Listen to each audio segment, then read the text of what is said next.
Hello everyone, आप सभी कैसे हैं। और मैं आशा करता हूँ आप लोग ठीक होंगे। तो गाइस, आज हम लोग बात करेंगे टॉप 10 क्वेश्चनों के बारे में जो एसएससी जीडी और यूपी फॉरेस्ट गार्ड के लिए बहुत ही अहम होने वाले हैं। ठीक है, तो ज़्यादा देर ना करते हुए सीधा हम लोग अपने क्वेश्चनों के बारे में डिस्कस करते हैं। तो चलिए देखिए, स्क्रीन में पहला क्वेश्चन आपके सामने। महात्मा गांधी ने किसे अजातशत्रु से संबोधित किया। यानी कि पहला क्वेश्चन से कह रहा है कि महात्मा गांधी ने किसे अजात शत्रु से संबोधित किया था। महात्मा गांधी ने किसे अजात शत्रु कहा था, ये यहाँ पे कहना चाह रहा है। तो पहला ऑप्शन है पंडित जवाहरलाल नेहरू, दूसरा है सुभाष चंद्र बोस, तीसरा है चक्रवर्ती सी राजगोपालाचारी और डी है तुम्हारे पास डॉक्टर राजेंद्र प्रसाद। तो क्या लगता है आपको इसका क्या आंसर हो सकता है। ठीक है, तो इसका आंसर होगा डॉक्टर राजेंद्र प्रसाद। ठीक है, डॉक्टर राजेंद्र प्रसाद। ये बात है 1942 की। कब की है?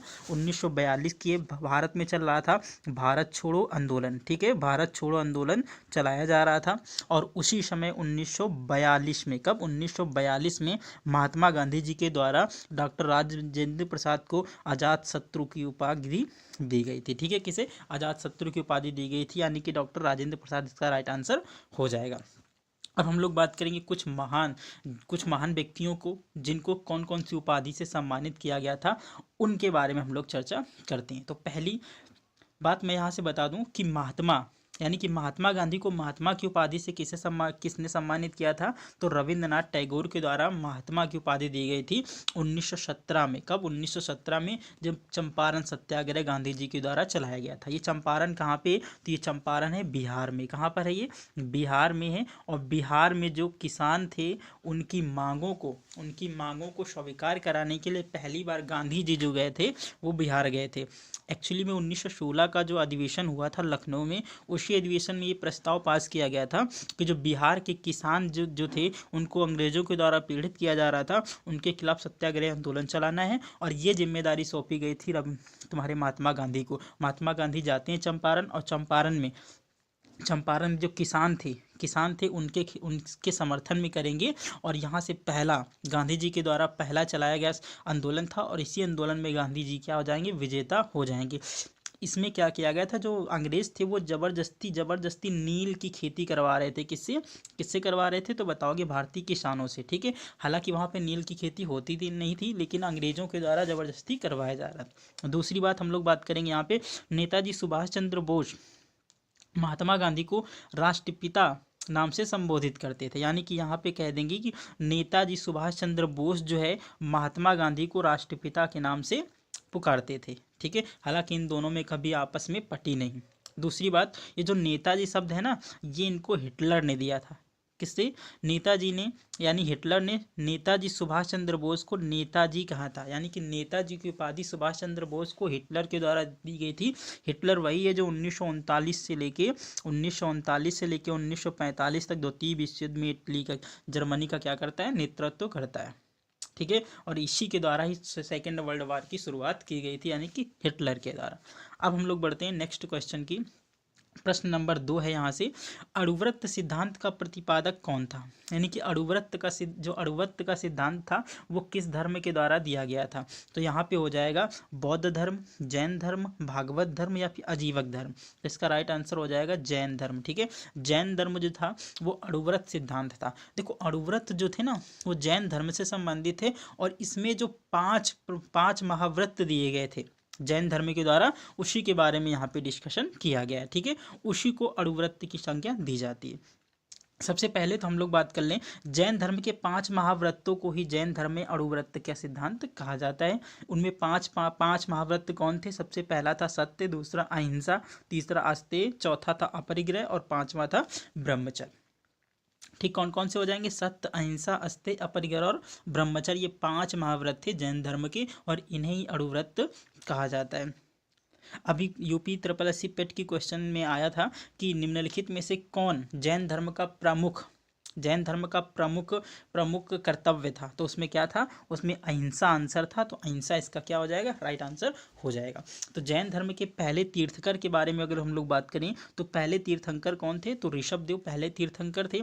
जैन धर्म के 23वें तीर्थंकर बहुत पूछा जाता है, ये थे पार्श्वनाथ। और 24वें आपको सबको पता है कौन हो जाएंगे? महावीर स्वामी। और रियल में एक्चुअली में जो जैन धर्म के संस्थापक थे वो महावीर स्वामी को ही माना जाता है। महावीर स्वामी का जन्म जो है 540 ईसा पूर्व में वैशाली कुंडा ग्राम में, ठीक है, वैशाली कुंडा ग्राम में हुआ था, जो इस समय कहाँ पर है, जो इस समय बिहार में पड़ता है, ठीक है, कहाँ पर है, बिहार में पड़ता है, ठीक है। अब हम लोग बात करेंगे क्वेश्चन नंबर नेक्स्ट की, प्राचीन स्मारक संरक्षण अधिनियम किसके काल में लाया गया था। ये वो अ, ये वो अधिनियम था जिसके द्वारा बहुत सारे जो पुरानी, बहुत साल की जो पुरानी बिल्डिंगें थी उनका संरक्षण किया जाता था। किसके काल में आया था, सबसे पहला हो जाएगा वॉरेन हेस्टिंग्स, दूसरा लॉर्ड कर्जन, तीसरा लॉर्ड वेलेजली या फिर विलियम बेंटिक, ठीक है। तो इसका राइट आंसर हो जाएगा लॉर्ड कर्जन। क्या हो जाएगा, लॉर्ड कर्जन के द्वारा भारत में प्राचीन स्मारक संरक्षण अधिनियम लाया गया था, ठीक है। इसके बारे में हम और अधिक जानने की कोशिश करते हैं, तो यहाँ पर मैंने डिस्कशन कर दिया है उसको। तो पहला पॉइंट यहाँ पे कह रहे हैं प्राचीन स्मारक संरक्षण एक्ट जो है लॉर्ड कर्जन के द्वारा लाया गया था।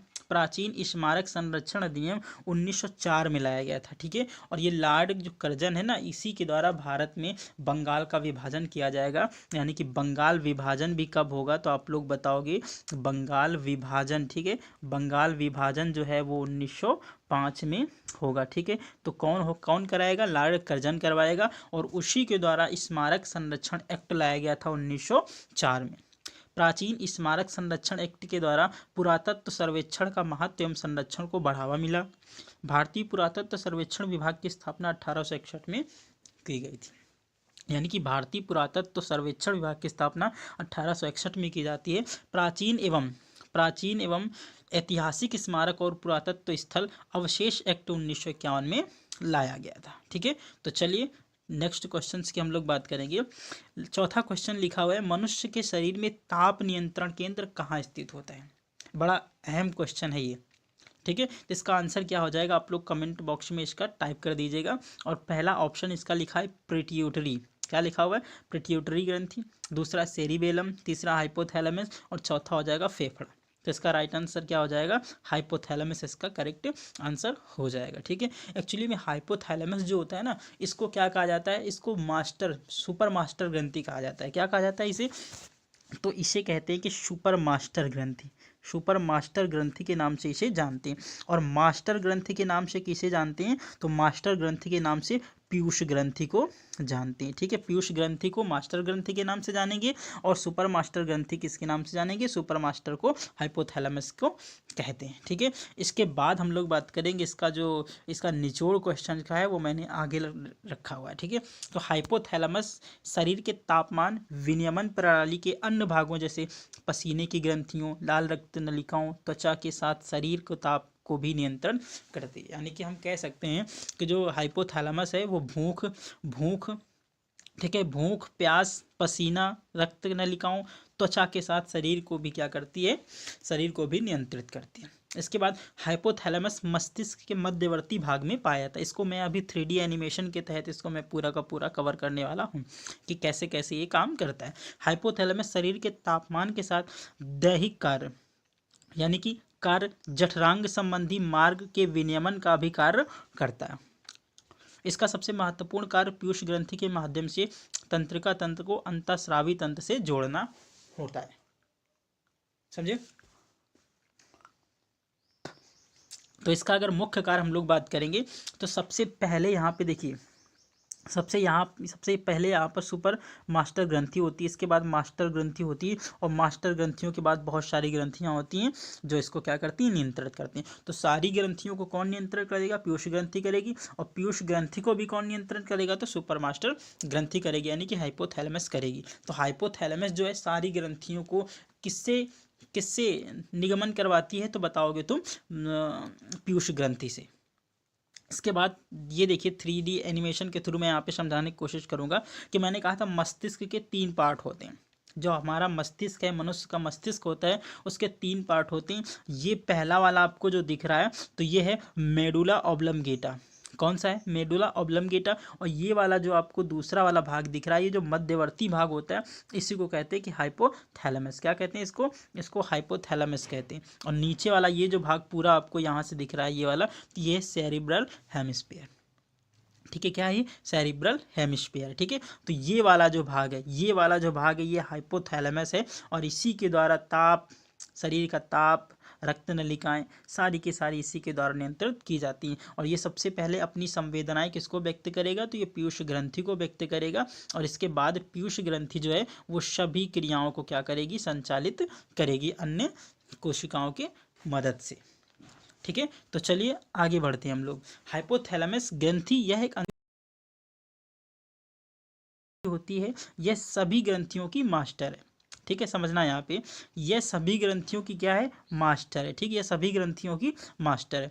हाइपोथैलेमस के जितने भी हार्मोन्स होते हैं वह सभी पीयूष ग्रंथि पर काम करते हैं।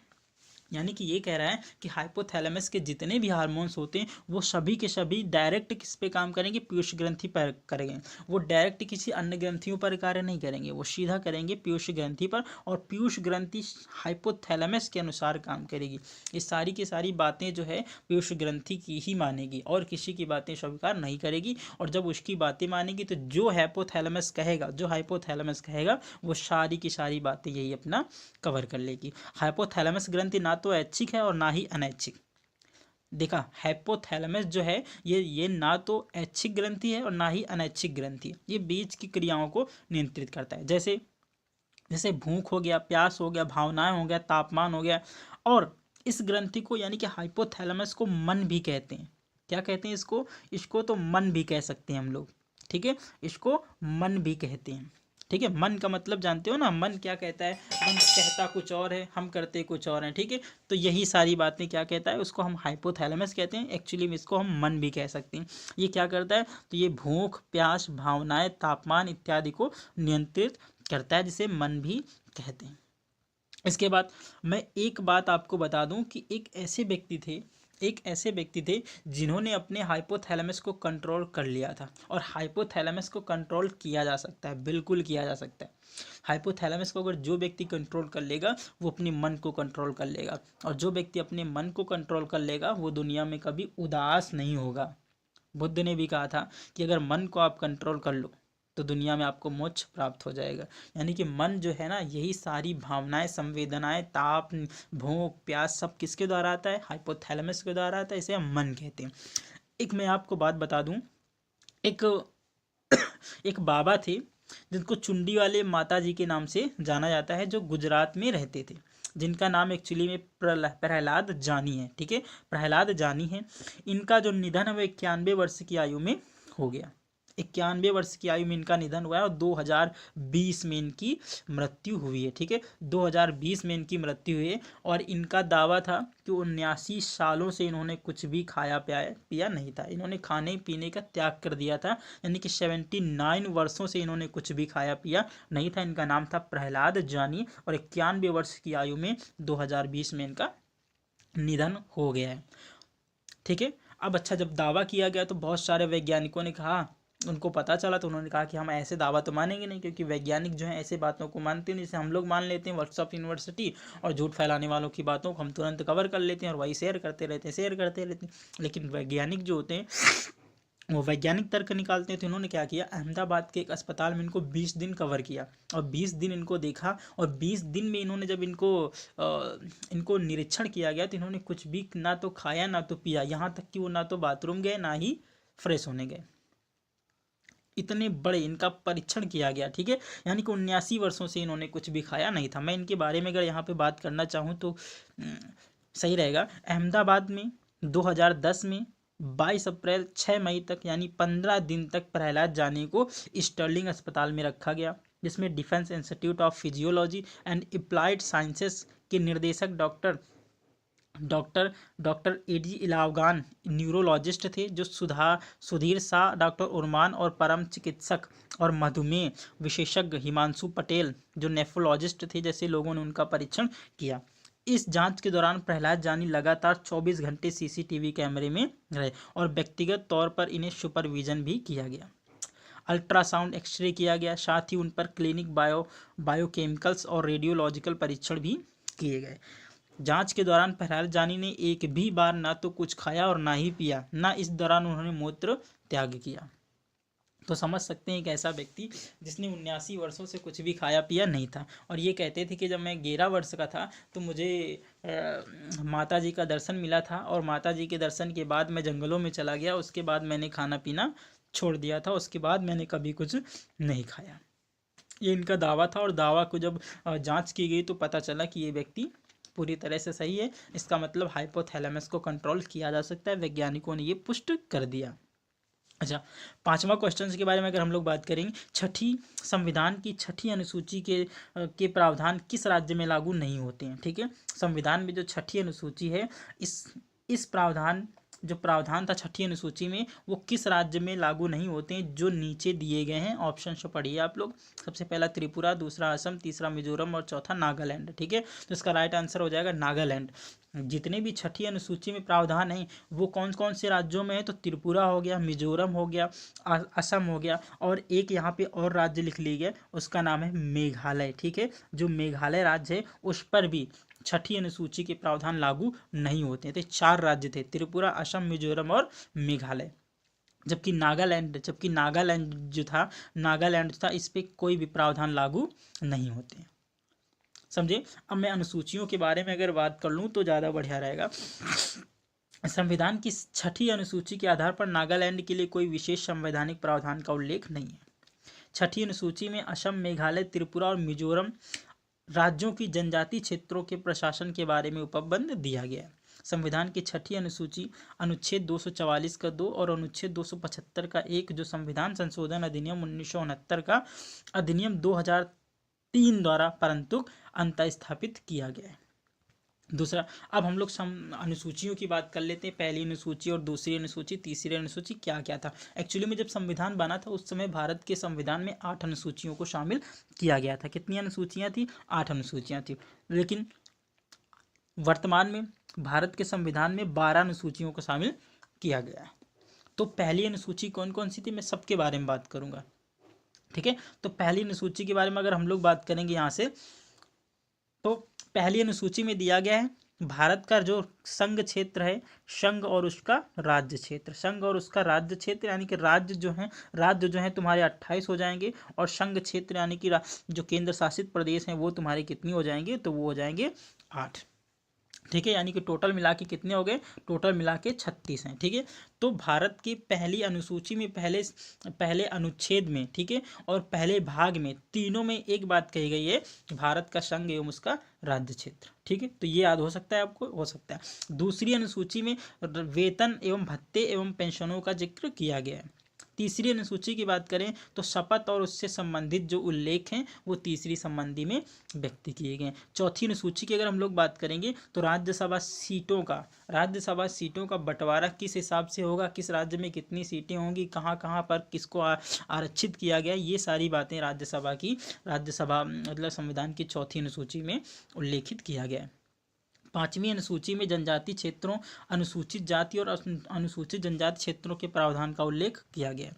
छठी अनुसूची में मैंने अभी बताया असम, त्रिपुरा, मेघालय और मिजोरम की जनजातीय क्षेत्रों के प्रशासन के बारे में यहाँ पर तुम्हारा जितना भी है सब कुछ यहाँ पर मिलने वाला है। सातवीं अनुसूची केंद्र राज्यों के बीच शक्ति का बंटवारा करेगा, यानी कि सातवीं अनुसूची जो है वो केंद्र और राज्यों के बीच शक्ति का बंटवारा करेगी। आठवीं अनुसूची में 22 भाषाओं का उल्लेख किया गया है, मैंने ये आपको बताया था पहले भी। नवीं अनुसूची भूमि सुधार से संबंधित है, जो 1951 में किया गया था, यानी कि पहला संविधान संशोधन 1951 में हुआ था, उसके द्वारा क्या किया गया था, भारत में नवीं अनुसूची को जोड़ा गया था। इसके बाद 10वीं अनुसूची जो है वो दल बदल कानून से संबंधित है, यानी कि 52वां संविधान संशोधन, यानी कि 52वां संविधान संशोधन जो था वो 10वीं अनुसूची दल बदल कानून के द्वारा शामिल किया गया था।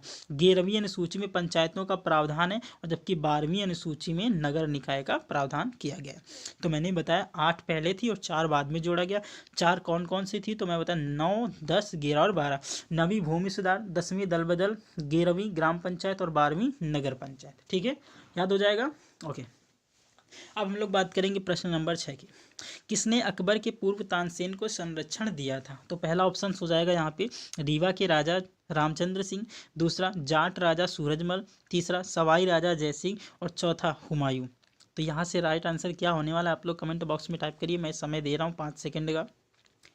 तो जब तक के लिए मैं आपसे ये बता दे रहा हूँ कि अगर आप चैनल पे नए हैं तो चैनल को सब्सक्राइब कर लीजिए। डेली ऐसे ही MCQ का टेस्ट देने के लिए बहुत ही अच्छे अच्छे क्वेश्चन मैं लाऊंगा डेली। आप लोगों को अगर चैनल पे नए हैं तो सब्सक्राइब कर लीजिए और वीडियो को ज़्यादा से ज़्यादा शेयर करने की कृपा करें। तो चलिए, इसका राइट आंसर क्या हो जाएगा? इसका राइट आंसर हो जाएगा ए नंबर। क्या हो जाएगा इसका राइट आंसर? राइट आंसर हो जाएगा इसका ए नंबर। रीवा के राजा जयसिंह जो रामचंद्र सिंह थे, उन्होंने क्या किया था? अकबर के पूर्व तानसेन को संरक्षण दिया था। अब हम लोग तानसेन के बारे में अगर बात करें तो तानसेन जो थे ना, इनका असली नाम जो था वो रामतनु पांडे था, जो मुकुंद पांडे के पुत्र थे। तानसेन का जन्म ग्वालियर में हुआ था, इसीलिए ग्वालियर में ही तानसेन पुरस्कार दिए जाते हैं। यानी कि ग्वालियर मध्य प्रदेश में है और तानसेन की समाधि कहाँ पर है? तो मध्य प्रदेश में। कहाँ पर है? मध्य प्रदेश के ग्वालियर में तानसेन की समाधि है और यहीं पर तानसेन हो जाएगा। ओके, अब हम लोग बात करेंगे प्रश्न नंबर 6 की। किसने अकबर के पूर्व तानसेन को संरक्षण दिया था? तो पहला ऑप्शन हो जाएगा यहाँ पे रीवा के राजा रामचंद्र सिंह, दूसरा जाट राजा सूरजमल, तीसरा सवाई राजा जयसिंह और चौथा हुमायूं। तो यहाँ से राइट आंसर क्या होने वाला है आप लोग कमेंट बॉक्स में टाइप करिए। मैं समय दे रहा हूँ 5 सेकेंड का। तो जब तक के लिए मैं आपसे ये बता दे रहा हूँ कि अगर आप चैनल पे नए हैं तो चैनल को सब्सक्राइब कर लीजिए। डेली ऐसे ही MCQ का टेस्ट देने के लिए बहुत ही अच्छे अच्छे क्वेश्चन मैं लाऊंगा डेली। आप लोगों को अगर चैनल पे नए हैं तो सब्सक्राइब कर लीजिए और वीडियो को ज़्यादा से ज़्यादा शेयर करने की कृपा करें। तो चलिए, इसका राइट आंसर क्या हो जाएगा? इसका राइट आंसर हो जाएगा ए नंबर। क्या हो जाएगा इसका राइट आंसर? राइट आंसर हो जाएगा इसका ए नंबर। रीवा के राजा जयसिंह जो रामचंद्र सिंह थे, उन्होंने क्या किया था? अकबर के पूर्व तानसेन को संरक्षण दिया था। अब हम लोग तानसेन के बारे में अगर बात करें तो तानसेन जो थे ना, इनका असली नाम जो था वो रामतनु पांडे था, जो मुकुंद पांडे के पुत्र थे। तानसेन का जन्म ग्वालियर में हुआ था, इसीलिए ग्वालियर में ही तानसेन पुरस्कार दिए जाते हैं। यानी कि ग्वालियर मध्य प्रदेश में है और तानसेन की समाधि कहाँ पर है? तो मध्य प्रदेश में। कहाँ पर है? मध्य प्रदेश के ग्वालियर में तानसेन की समाधि है और यहीं पर तानसेन पुरस्कार भी दिए जाते हैं। अकबर ने अपने सेनापति जलाल खां को तानसेन को लाने के लिए रीवा नरेश के पास बांधवगढ़ भेजा था। बांधवगढ़ कहाँ पर है? तो ये राजस्थान में। तानसेन लगभग 26 साल तक अकबर के दरबारी कवि रहे। तानसेन संगीत, रागमाला और श्री गणेश स्रोत नामक 3 ग्रंथों की रचना की है। ठीक है, सबसे पहले संगीत कर, फिर रागमाला और तीसरी कौन सी हो जाएगी? श्री गणेश स्रोत। यानी कि 3 पुस्तकों की रचना कौन करेगा? तो तानसेन करेंगे। सबसे पहले ये रीवा के राजा रामचंद्र, ठीक है, के दरबार में रहते थे और दूसरे अकबर के दरबार में रहे। अकबर के दरबार में 26 सालों तक रहे। 26 सालों तक अकबर के दरबार में रहे और इसके बाद यहाँ पर यहीं पर इनकी क्या हो जाती है? मृत्यु हो जाती है और इसके बाद इनके पार्थिव शरीर को ग्वालियर में दफनाया जाता है।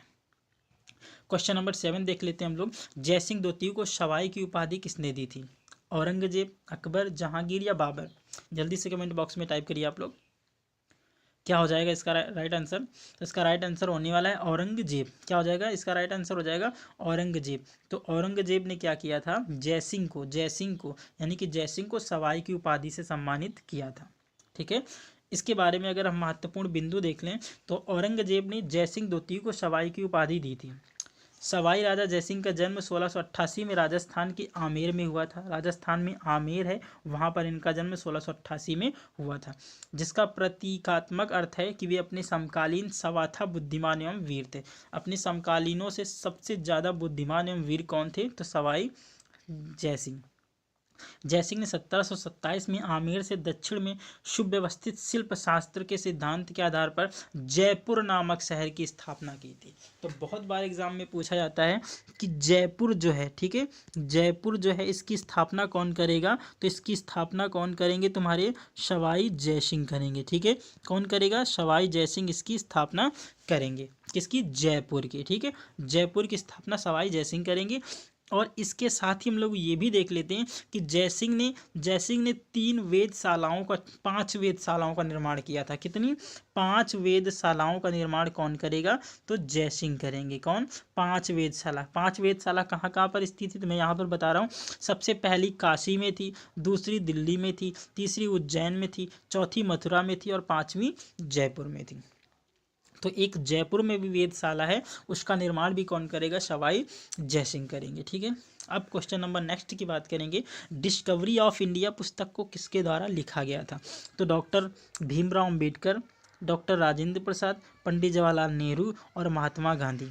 मैंने आपको बताया था डिस्कवरी ऑफ इंडिया के लेखक कौन कौन है, तो इसका राइट आंसर क्या हो जाएगा, डॉक्टर राजेंद्र प्रसाद, सॉरी ठीक है, डॉक्टर राजेंद्र प्रसाद क्या हो जाएंगे, इसके लेखक हो जाएंगे। Discovery of India, sorry discovery of India आप लोग बताइएगा, इसके लेखक हो जाएंगे पंडित जवाहरलाल नेहरू। मैंने आपको उस दिन बताया था जब पंडित जवाहरलाल नेहरू के बारे में यहाँ पे मैं आपको पढ़ा रहा था, ठीक है। तो पंडित जवाहरलाल नेहरू क्या हैं, डिस्कवरी ऑफ इंडिया के लेखक हैं।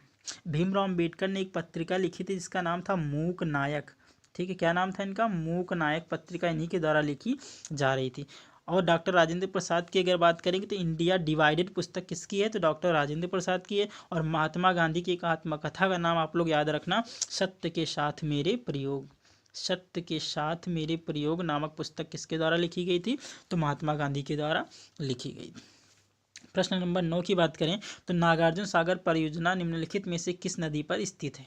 नागार्जुन सागर परियोजना जो है वो किस राज्य में और किस नदी पे स्थित है, तो सबसे पहला ऑप्शन हो जाएगा कृष्णा नदी, दूसरा भागीरथी, तीसरा हो जाएगा सतलज नदी और चौथा हो जाएगा महानदी। तो इसका क्या लगता है आपको, तो इसका राइट आंसर हो जाएगा कृष्णा नदी, इसका करेक्ट आंसर हो जाएगा कि नागार्जुन सागर परियोजना कृष्णा नदी पर स्थित है, ठीक है, कृष्णा नदी पर स्थित है। और राज्य हो जाएगा तुम्हारा आंध्र प्रदेश, कौन सा हो जाएगा, आंध्र प्रदेश, इसका राइट आंसर हो जाएगा। इसके बाद भागीरथी नदी जो है, भागीरथी नदी पर एक बांध बना हुआ है जिसको बोलते हैं टिहरी बांध, क्या बोलते हैं, टिहरी बांध जो है भागीरथी नदी पर बना हुआ है। और ये भारत का सबसे ऊंचा बांध है, ठीक है, सबसे ऊंचा बांध है जो भागीरथी नदी, भागीरथी की एक सहायक नदी है जिसका नाम है भीलांगना नदी, क्या नाम है उसका, भीलांगना नदी है, उसी नदी पर ये बना हुआ है। सतलज नदी पर दो बांध बने हुए हैं जिसका नाम है, एक तो भाखड़ा हो जाएगा और दूसरा नागल हो जाएगा। जो भाखड़ा बांध है ये HP यानी कि हिमाचल प्रदेश में है और जो नागल है वो पंजाब में, ठीक है। तो यहाँ से दो बातें याद रखना कि भाखड़ा और नागल दो अलग अलग बांध हैं, एक तो हिमाचल प्रदेश में, दूसरा पंजाब में, और सतलज नदी पर ये बनाए गए हैं। इसके बाद महानदी की बात करें तो हीराकुंडा बांध जो है महानदी पर स्थित है, हीराकुंडा महानदी पर स्थित है। और हीराकुंडा बांध बना कहाँ है, तो ये उड़ीसा में बना हुआ है, ठीक है। तो तीन बातें मैंने आपको बताई, यहाँ से दो तीन बातें और कवर कर लेते हैं हम लोग, देखते हैं उसके बारे में क्या क्या हो जाएगा सही। देखिए टिहरी बांध भागीरथी पर उत्तराखंड में स्थित है, मैंने आपको बता दिया। भाखड़ा नागल परियोजना सतलज नदी पंजाब व हिमाचल प्रदेश में स्थित है।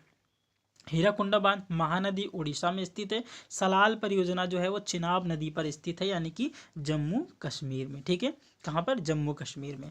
इसके बाद लास्ट आज का क्वेश्चन है जो 10वां क्वेश्चन है उसके बारे में हम लोग डिस्कशन करते हैं। 25 सितंबर 2022 को किसने क्रिकेट की दिलीप ट्रॉफी 2021-22 अपने नाम की है, ठीक है। तो दिलीप ट्रॉफी मैं पूछ रहा हूँ यहाँ से, तो इसका राइट आंसर क्या हो जाएगा, जल्दी से बताइए आप लोग। पहला ऑप्शन है पूर्वी क्षेत्र, दूसरा है उत्तरी क्षेत्र, तीसरा है दक्षिणी क्षेत्र और डी नंबर है पश्चिमी क्षेत्र। इसका राइट आंसर हो जाएगा पश्चिमी क्षेत्र, यानी कि मुंबई के द्वारा इसको क्या किया गया, जीता गया। दलीप ट्रॉफी क्रिकेट से संबंधित ट्रॉफी है, इसकी शुरुआत 1961-62 में हुई थी। BCCI के द्वारा इसकी स्थापना की गई थी। BCCI का भारत क्रिकेट कंट्रोल बोर्ड। और इसके वर्तमान में सचिव कौन है, आप लोग कमेंट बॉक्स में बताइएगा। मैं हिंट दे रहा हूँ कि उन्होंने एक बॉल में 12 छक्के मारे थे, एक बॉल में 12 छक्के मारे थे। ऐसा खिलाड़ी जो है, ऐसा खिलाड़ी, महान खिलाड़ी जिसने हजार शतक मार दिए, कितने, 1000 शतक मार दिए, ऐसा खिलाड़ी जो है उसको BCCI का वर्तमान सचिव बनाया गया है। BCCI का ही नहीं, वो एशिया का भी, एशियन क्रिकेट का भी सचिव है वो। तो आप लोग अब समझ गए होंगे, आप लोग कमेंट बॉक्स से करके, कमेंट बॉक्स में टाइप करके मुझे बताइएगा ज़रूर। इसके बाद 2021-22 ट्रॉफी का मुकाबला जो था वो फाइनल मुकाबला था, पश्चिमी क्षेत्र एवं दक्षिणी क्षेत्र के मध्य हुआ। इसमें पश्चिमी क्षेत्र ने क्या कर दिया, दक्षिणी क्षेत्र को हरा दिया। अभी हाल ही में 13 नवंबर 2022 को भारतीय जो तुम्हारा ICC के द्वारा आयोजित किया जा रहा था T20 वर्ल्ड कप, उसको इंग्लैंड के द्वारा जीता गया है, इंग्लैंड के द्वारा जीता गया है। और उसको